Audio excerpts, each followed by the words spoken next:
오늘 요한복음 19장 38절에서 42절 말씀 가지고 왕과 사는 사람들, 마지막을 지킨 숨은 제자들이라는 제목의 하나님 말씀을 함께 나누도록 하겠습니다. 우리 옆에 있는 분들과 인사할까요? 이번 한 주도 수고 많으셨습니다. 여러분 부활절 이후에 한 주를 어떻게 보내셨습니까?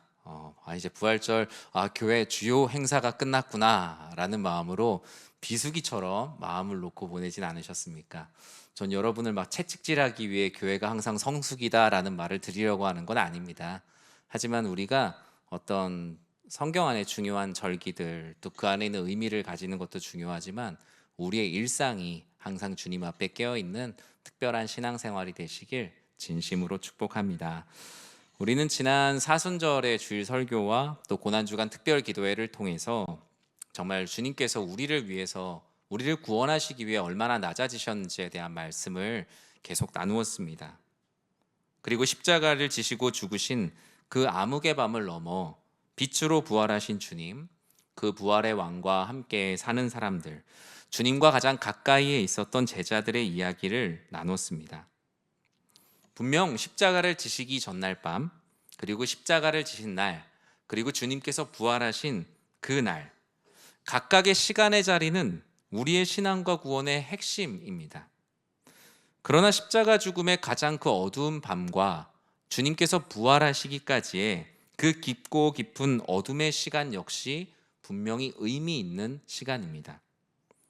온 우주가 마치 숨을 죽였던 가장 어둡고 처절한 그 시간에도 하나님은 여전히 일하고 계시고, 하나님은 사람들 한 사람 한 사람을 세우시며 주님의 부활을 준비하게 하셨습니다.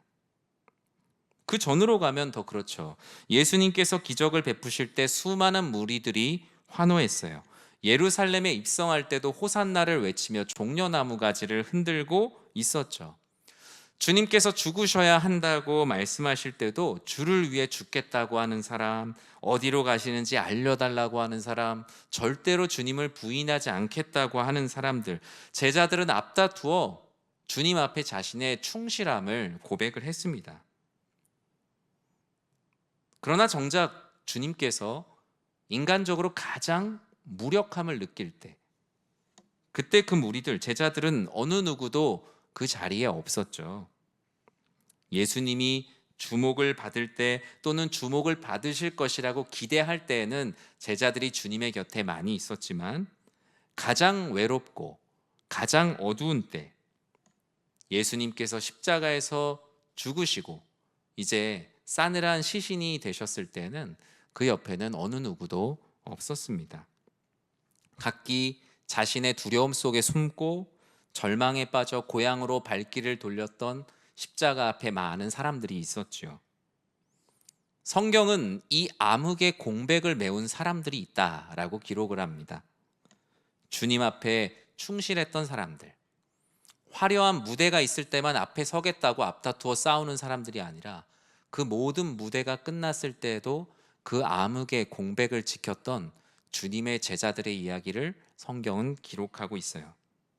성경 전면에는 대대적으로 등장하지 않지만 분명히 기록된 두 사람, 모두가 살아있는 예수의 영광에 취하고 이 산 예수를 통해서 자신이 얻을 영광을 계산하고 있을 때, 오히려 죽은 예수를 위해 인생의 전부를 건 두 사람의 이야기를 성경은 짧게 기록을 하고 있습니다.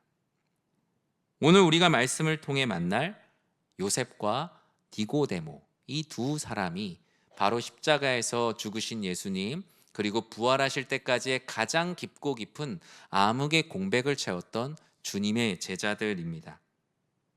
오늘 이 시간 말씀을 통해 남들에게 보여지는 제자의 삶이 아니라 결정적인 순간에도 왕의 곁을 지키는 사람들, 진짜 제자의 삶이 무엇인지 함께 나눠보도록 하겠습니다. 우리 38절 말씀을 같이 한번 읽어보겠습니다. 아리마대 사람 요셉은 예수의 제자이나 유대인이 두려워 그것을 숨기더니 이 일 후에 빌라도에게 예수의 시체를 가져가기를 구하매 빌라도가 허락하는지라. 이에 가서 예수의 시체를 가져가니라. 오늘 본문에 나오는 부활의 왕과 사는 사람, 그 첫 번째 사람은 바로 아리마대 요셉입니다. 이 요셉을 저는 십자가로 말미암아 담대해진 사람이라고 여러분들께 소개하고 싶습니다. 예수 십자가를 대면하지 못했을 때 그는 유대인들을 두려워했던 사람입니다. 그래서 주님의 제자이지만 전면에 나서지 못하는 사람이기도 했어요. 우리는 요셉 하면 먼저 두 사람을 떠올리죠. 네. 야곱의 아들로 하나님의 섭리에 따라 애굽의 종으로 팔렸다가 총리가 되어 온 이스라엘을 구원한 정말 하나님께서 보내신 그 사람, 채색옷 요셉의 모습을 떠올립니다. 그 다음에 어떤 요셉이 생각나겠어요? 그 다음은 예수님의 육신의 아버지요 마리아의 남편인 요셉이 떠올릴 것입니다. 그리고 그 다음에 누가 있더라 하면 세 번째로 떠오르는 요셉. 교회로 얘기하면 요셉 1, 요셉 2, 요셉 3 하면 아마 우리 교회에선 요셉 3으로 등록되었을 사람인 것 같아요. 이 요셉은 어떤 사람이었을까요? 해가 저물 때입니다. 땅거미가 지는 저녁 6시쯤 이제 십자가의 모든 그 형벌이 끝난 시간입니다. 사람들은 예수님께서 십자가에서 숨이 다하는 모습까지 지켜보았습니다. 예수님께서는 숨을 완전히 거두셨고 완전히 죽었는지를 확인하는 여러 가지 일들이 성경에 기록되어 있죠. 사람들은 십자가에서 완전히 숨이 다한 예수님의 몸을 부지런히 내리고 있어요. 그들에게는 부지런해야 될 이유가 있었기 때문이에요. 신명기 21장 22절과 23절엔 이런 말씀이 있거든요. 사람이 만일 죽을 죄를 범함으로 내가 그를 죽여 나무 위에 달거든 그 시체를 나무 위에 밤새도록 두지 말고 그 날에 장사를 하여 내 하나님 여호와께서 내게 기업으로 주시는 땅을 더럽히지 말라. 나무에 달린 자는 하나님께 저주를 받았음이니라. 유대인들은 이미 처형을 당하여 죽은 사람을 나무 위에 달아두지 않습니다. 그날의 장사를 반드시 그날에 치릅니다. 죽은 자에게 모욕과 수치를 더할 뿐만 아니라 시신 자체를 만지거나 어떤 일을 하는 모든 것들이 그들의 정결법에 어긋난 부정한 일로 기록되어 있기 때문입니다. 그래서 모든 시신은 어떤 형태로는 이 거룩하고 정결한 유대 공동체를 지키기 위해 성 밖으로 내야 했죠. 게다가 그냥 죽은 사람이 아니라 당대 최고의 형벌이었던 십자가에서 죽은 사람이니 그 부정함을 자신들의 공동체 안에 계속 둘 수가 없었던 것입니다. 그러면 어때요? 십자가에 있는 시신을 쉽게 가져갈 수 있지 않을까요? 저주를 받은 자이니까 저마다 누가 빨리 좀 저 시신을 수습해 주기를 다들 기다리지 않았을까요? 그런데 그건 쉬운 일이 아니었어요. 유대인들이 로마의 식민지가 아니었다면 쉬운 일이었을 수 있지만 로마의 관습은 오히려 유대인들과 정반대였거든요. 십자가에 달린 죄수를 오히려 로마는 만인들이 볼 수 있도록 그대로 뒀습니다. 중죄인이 십자가에 달리면 제국의 법에 대한 절대적인 복종, 그리고 로마 황제에 대한 두려움을 갖게 하고자 이 형벌을 당한 그 시신을 그대로 십자가에 달아서 며칠이고 두었다고요. 심지어 기록에 보면 시신이 짐승들에게 뜯어먹히거나 부패할 때까지 그대로 두기도 하면서 그 죄의 참혹함, 그리고 그들의 이 권한을 강화하기 위한 정치적 수단으로 그 이후에도 시신을 사용하였어요. 그러니까 시신을 공식적으로 장사를 지내려면 허락을 받아야 되는 거예요. 예전 같으면 누구라도 가서 먼저 그 시신을 수습해주면 유대 공동체에선 고마운 일이죠. 나 대신에 그 부정한 것을 만지고 성 밖에까지 내어주니 고마운 사람이죠. 하지만 로마 식민지 이후에 그들의 질서는 완전히 바뀌어 있었어요. 시신을 공식적으로 장사 지내고자 한다면 지방 행정관의 허락부터가 필요했습니다. 그리고 그것은 실제로 매우 어려운 일이었다라고 기록을 해요. 게다가 이 십자가에 못 박힌 그리고 로마의 입장으로 봤을 때는 거의 대역죄에 가까운 사회 혼란을 일으킨 사람이 죽은 경우엔 그마저도 당연히 허락될 수가 없었죠. 바로 이때 오늘 본문에 요셉이 등장을 합니다. 오늘 본문은 마태복음, 마가복음, 누가복음, 요한복음 모든 곳에 기록되어 있습니다. 그래서 여러분들이 성경을 읽을 때 이런 사복음서 또는 공간복음 이렇게 대조 성경 같은 것들을 보면 어떤 하나의 사건을 매우 입체적으로 볼 수가 있어요. 마태복음 27장 57절에서 요셉을 이렇게 소개합니다. 해가 저물었을 때 아리마대의 부자 요셉이라 하는 사람이 왔으니 그도 예수의 제자라. 저 안에서 요셉이라는 인물의 정체성을 몇 가지 볼 수 있죠. 아리마대 사람입니다. 예수의 제자라고 합니다. 그리고 부자라고 합니다. 이 요셉의 세 가지 특징을 보여주고 있죠. 저는 어릴 때 아리마대 요셉 이래서 그게 이제 풀네임인 줄 알았어요. 그 사람 전체 이름인 줄 알았어요. 그런데 이제 요셉이 성경에 많이 등장하니까 특히 이제 아리마대 사람 요셉이라는 걸 강조했습니다. 성경에서 이 아리마대라는 곳에 정확한 위치를 사실 말하지는 않아요. 학자들은 그나마 주류의 학자들이 얘기하는 게 사무엘상 1장 1절에 보면 사무엘의 아버지 엘가나가 거하던 그 라마다임 소빔, 여기가 이제 아리마대라고 학자들은 말합니다. 요셉은 또한 예수의 제자라고 불렸습니다.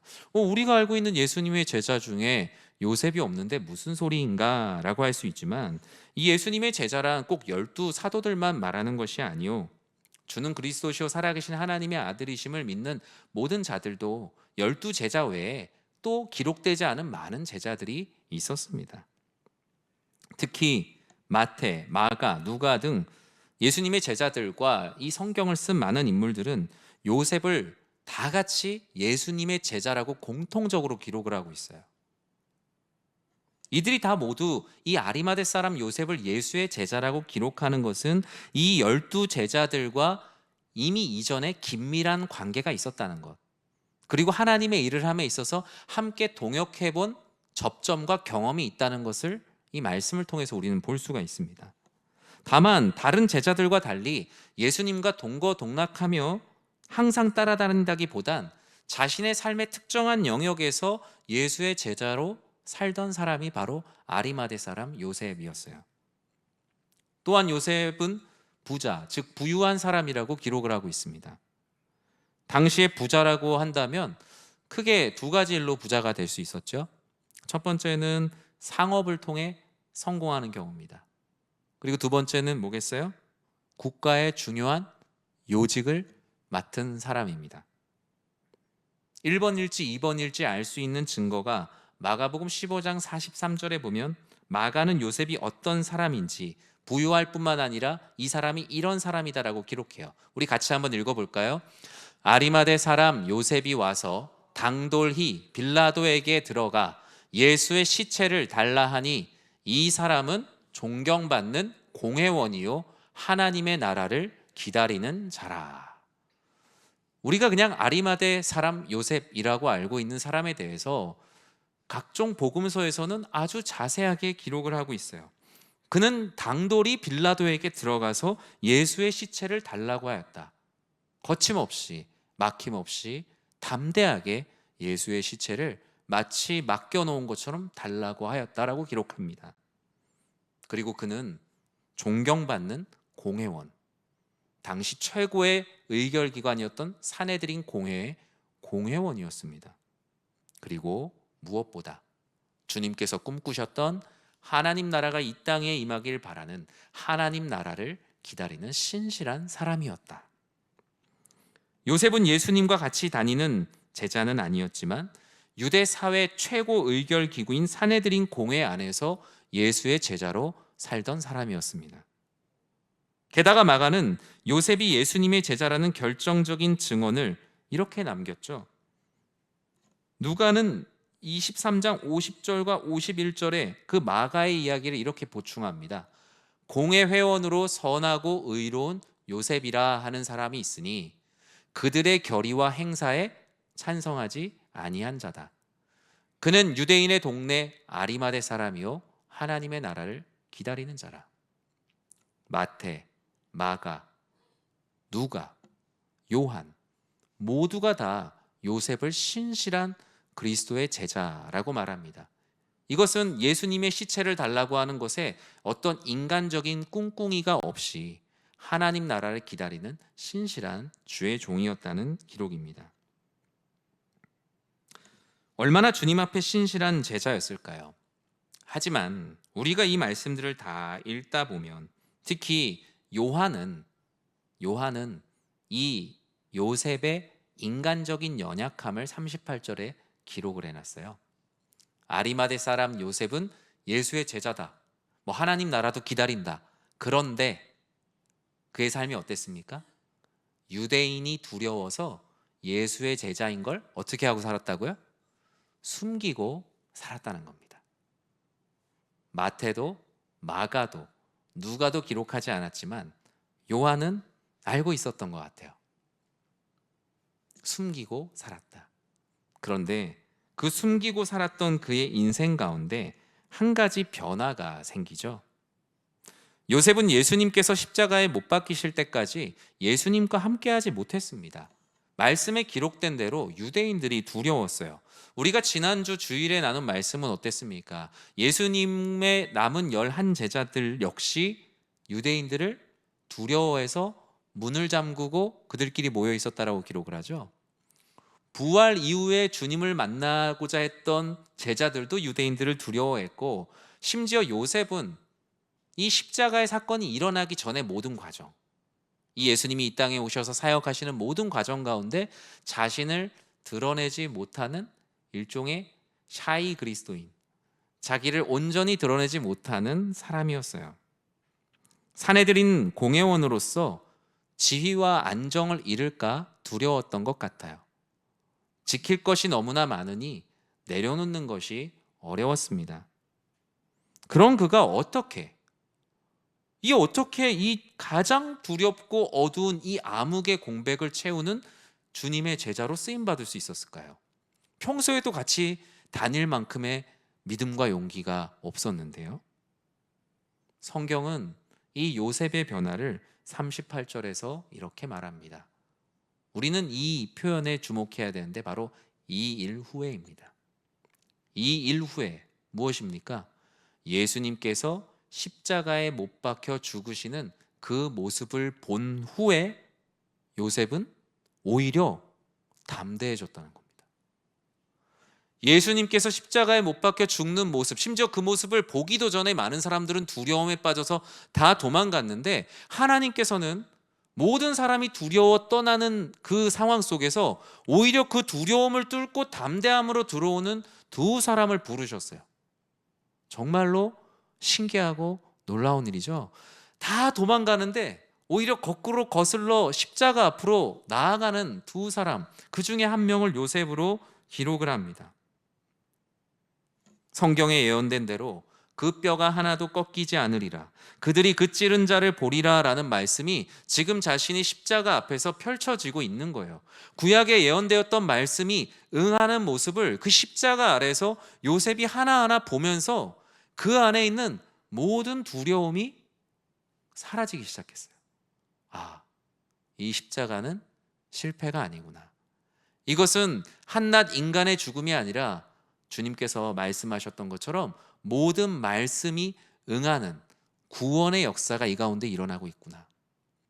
그 십자가 앞에서 자신이 그동안 주님을 믿지 못했던 고통들, 두려움들, 그 모든 것들이 눈 녹듯 사라지기 시작했어요. 오히려 이 일 후에 두려워 숨어있던 요셉은 자신의 내면 밖으로 나올 수 있게 되었어요. 그는 주님의 십자가 죽음을 목격하며 깨달았어요.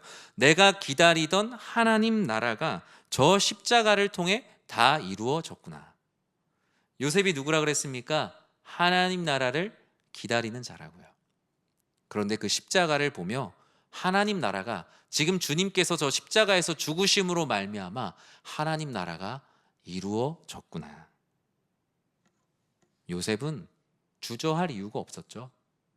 말씀에 기록된 대로 당돌히 빌라도에게 나아가 예수님의 시신을 내어달라고 요구합니다.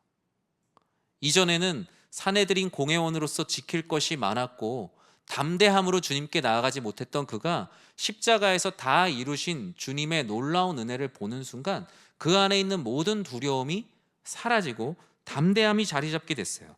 요셉이 내어달라고 한 예수님의 시신은 유대인들이 생각하는 것처럼 부정하거나 그냥 죽은 존재가 아니요, 장차 임할 하나님 나라의 왕을 맞이하는, 내가 지금 왕을 영접하는 것으로 예수님의 시신을 받는다라는 믿음이 그 안에 있었던 것이죠. 사랑하는 성도 여러분, 우리는 아리마대 요셉처럼 여러 가지로 정의되는 사람들입니다. 우리의 역할에 따라, 우린 다양한 직업, 다양한 역할에 따라 우리가 정의돼요. 그 사람은 부자였다, 그 사람은 어느 지역 사람이었다, 사내들인 공회원 같은 어떤 직업을 가진 사람이었다. 그러나 우리는 모든 제자들이 기록한 요셉의 모습과 같이 기록되어야 할 것입니다. 그도 예수의 제자였다. 두려움도 많았고, 때로는 예수님을 믿지 못할 때도 있었고, 내가 지킬 것이 많아서 주님 앞에, 주님의 뜻 앞에 전면으로 나서지 못할 때가 있었지만, 그래도 그도 주님의 제자였다. 저는 저와 여러분들의 삶이 비록 연약하지만 그 하나님의 말씀 앞에 그렇게 기록되는 주님의 제자들 되시길 진심으로 축복합니다. 주님께서는 이 요셉이 시신을 요구했을 때 그 곁을 지켰던 또 한 명의 동역자를 기록을 하고 있어요. 39절과 40절에 보면 그 사람을 이렇게 기록합니다. 우리 같이 한번 읽어볼까요? 일찍이 예수께 밤에 찾아왔던 니고데모도 모략과 침향 섞은 것을 100리트라쯤 가지고 온지라. 이에 예수의 시체를 가져다가 유대인의 장례 법대로 그 향품과 함께 세마포로 쌌더라. 아멘. 요셉과 함께 이 부활의 왕과 함께 사는 사람, 그 사람은 바로 니고데모입니다. 저는 니고데모를 이 놀라운 은혜를 통해서 밤의 사람에서 빛의 제자가 되었다라고 저는 표현을 하고 싶습니다. 왜 니고데모를 밤의 사람이라고 표현합니까? 유대의 역사학자 요세푸스 역시 니고데모를 밤의 사람이었다라고 기록을 합니다. 잊은 줄 알았던 니고데모가 십자가 죽음 가장 깊은 밤에 갑자기 등장합니다. 동명이인 아닌가라는 생각이 들 정도로 어쩌면 중간에 별다른 일이 없었는데, 니고데모가 어떻게 지냈나, 그 상황에 어떤 일이 있었나 몰랐는데 갑자기 이 요한복음 19장에 등장을 해요. 니고데모는 요한복음에 3번 나옵니다. 요한복음 3장, 그리고 7장, 19장. 요한복음은 요한이 전한 주님의 복음이기도 하지만 복음 안에 한 사람이 밤의 사람에서 빛의 자녀로 성장하는 그 성장기를 볼 수 있는 것도 저는 요한복음이라 생각해요. 니고데모가 주님을 처음 만났던 요한복음 3장, 그 가운데서 중간에 갈등했던 요한복음 7장, 그리고 예수님의 시신을 내어달라고 담대히 나왔던 요한복음 19장. 거듭남의 비밀, 영생의 비밀을 알지 못했던 사람이 어떻게 예수 그리스도의 제자가 되어가는가를 요한복음 3장과 7장과 19장을 통해서, 이 3가지 사건을 통해서 니고데모의 영적인 변화를 기록하고 있습니다. 요한복음 3장에서는 니고데모는 진리에 대한 궁금증으로 인해서 밤에 몰래 주님을 찾아왔죠.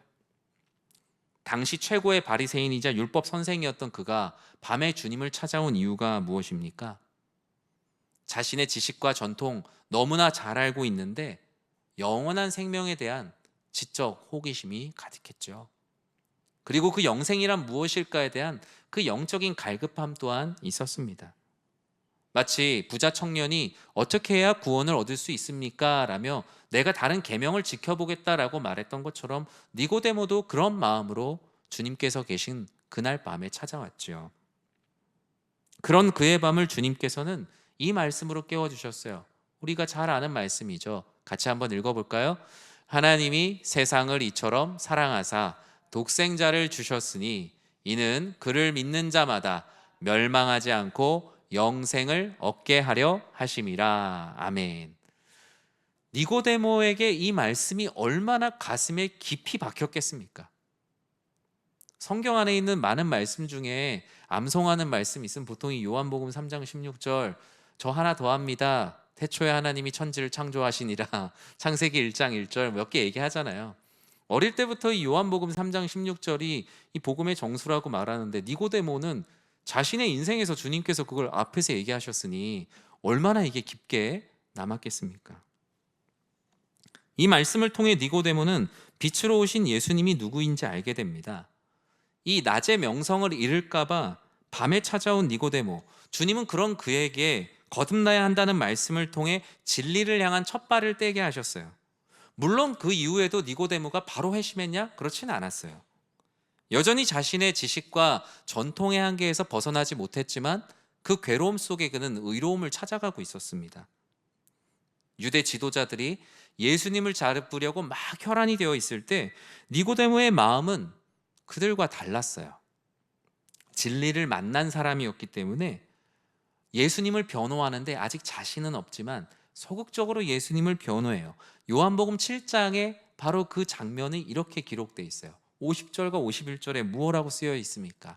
그 중에 한 사람, 곧 전에 예수께 왔던 니고데모가 그들에게 말하되, 우리 율법은 사람의 말을 듣고 그 행한 것을 알기 전에 심판하느냐라고 말하며, 자신들이 판단하는 이 율법의 기준이, 그리고 지금 예수님을 잡아가두려는 당신들의 행태가 법적으로 잘못되었음을 말합니다. 사실 니고데모는 진짜 법적으로 잘못되었던 것을 이야기하기보다 예수님을 변호하고 싶은데 뭔가 좀 티를 낼 만큼의 아직 믿음은 없는 거예요. 그래서 자신의 한계 안에서 그나마 예수님을 쉴드를 치는 거예요. 니고데모의 모습이 그때까지 그 모습이었죠. 예수님은 나의 주님이시다, 너희들이 무엇을 하느냐라고 당당히 외치지는 못했던 제자이지만, 니고데모의 밤은 분명 점점 새벽을 향해, 부활의 아침을 향해 달려가고 있음은 분명했죠. 바리새인 동료들이 니고데모가 이렇게 말할 때 뭐라고 했습니까? 너도 갈릴리 사람이냐라고 물어요. 니고데모가 예수님을 변호하는 것처럼 보이지 않게 돌려서 얘기했는데도 주변에 있는 많은 사람들이 너도 갈릴리 사람들하고 한패 아니냐라고 말해요. 니고데모는 그 말에 아무런 말도 하지 못해요. 왜요? 아직 내 것을 지킬 게 너무나 많았고 영생을 주시는 그분에 대한 아직 확신이 없었기 때문이에요. 그런 그도 주님께서 제자로 사용하십니다. 언제입니까? 어느 누구도 찾아오지 않는 그 십자가 죽음의 암흑의 공백을 채우는 그 한 사람으로 주님께서 부르세요. 무리들로부터, 바리새인들로부터, 유대인들로부터, 제자들로부터 어느 곳에서도 환영받지 못하는 존재가 되었던 니고데모를 주님께서는 십자가 자신의 거룩한 죽음 바로 앞에까지 친히 부르셨어요. 그는 모략과 침향을 섞은 장내에 쓸 향유를 100리트라, 지금으로 말하면 쌀 반 가마니? 쌀 한 가마니가 80kg인가요? 네, 쌀 반 가마니, 한 40kg 정도의 향유를 가져왔어요. 엄청나게 가져온 거죠. 더 이상 니고데모는 자신을 감추지 않았어요. 십자가에 달리사 나를 위해 죽으신 그리스도 예수를 완전히 믿게 된 것이죠. 백부장만 그는 진실로 하나님의 아들이었다라고 말한 것이 아닙니다. 그것은 십자가 안에서 변화된 한 사람의 고백이요, 그 안에는 무명의 많은 사람들이 십자가를 통해 누군가는 두려워서 떠났지만 누군가는 그 두려움 속에서도 이 두려움을 사라지게 하시는 주님을 만난 사람들의 고백이 있었어요. 니고데모 역시 이전에 있었던 그의 지적 호기심, 두려움, 소극적인 방어, 괜한 정의감은 완전히 사라지고 왕이신 예수 그리스도, 그분의 사람이 되기로 작정합니다. 이젠 내가 예수의 제자다, 세상 앞에 내가 그리스도임을 완전히 커밍아웃 하고 있어요. 이전엔 주님께 질문과 호기심만 가지고 찾아갔던 그가 이제는 질문과 호기심이 아니라 주님을 장사 지내기 위해, 그분이 장사 지낸 바 되셔야 부활하실 것을 믿기 때문에 이 장사 지낼 것을 준비하는 거룩한 향유 100리트라를 가지고 온 것입니다. 마리아를 택하사 향유를 붓게 하신 것처럼 낮은 길에서 주님께서는 제자들을 부르셨습니다. 바로 이 자리는 주님의 장례일 뿐만 아니라 다시 살아나셔서 역사하실 주님을 위한 또 하나의 향연이 되었습니다.